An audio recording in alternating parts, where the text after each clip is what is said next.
then what in 2026 do you think that the Trump administration should do? Because you think that government intervention, that doesn't work, it's ineffective. But in the book, you say market corrections are not instantaneous and may take considerable time to come to fruition. Some corrections have only the potential to occur, and other corrections are not yet on the horizon.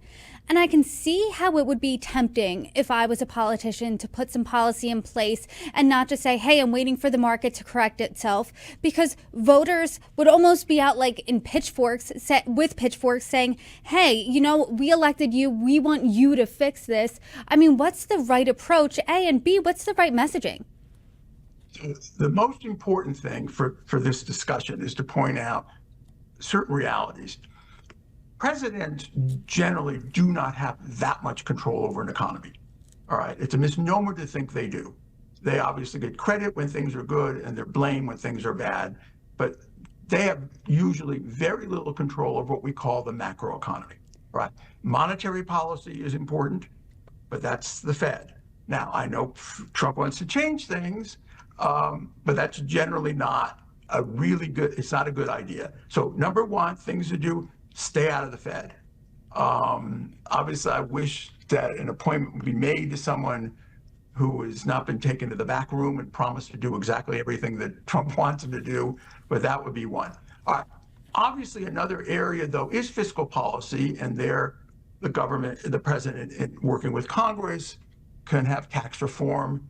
I'm not sure what Trump has in mind there, and I'm not in any position necessarily to lay out the optimal tax policy. I think, people who specialize in this obviously have trouble with this.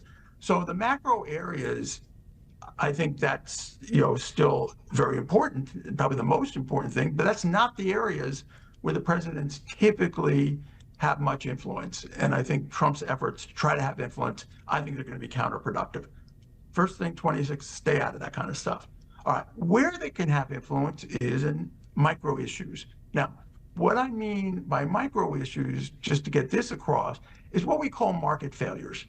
That is, when there are cases of monopoly,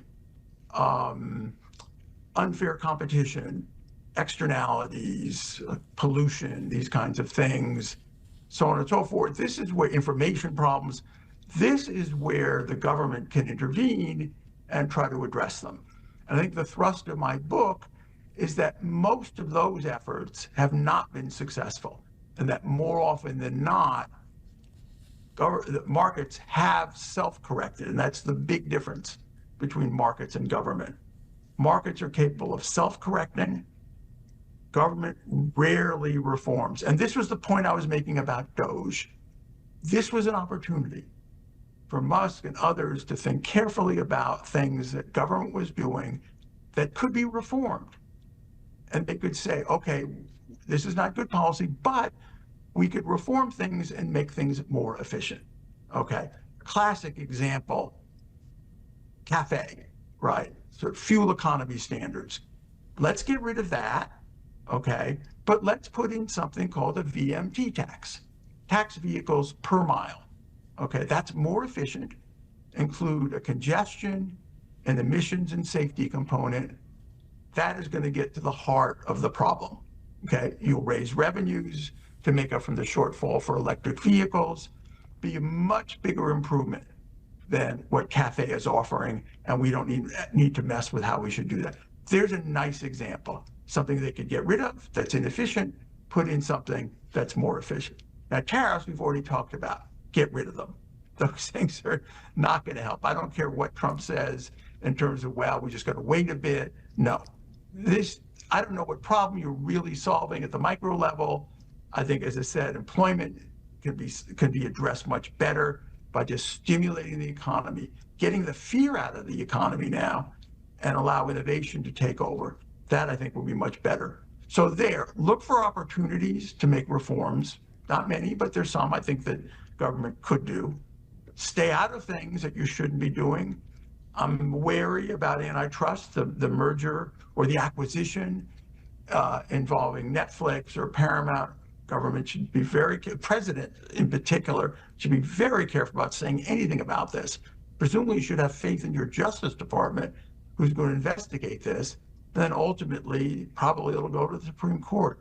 Again, know your limitations and stay out. I would say that's obviously advice that would be useful, but I think the thing we know about Trump, he doesn't listen to people, and he has nobody in there that I think he's really carefully listening to when it comes to economics.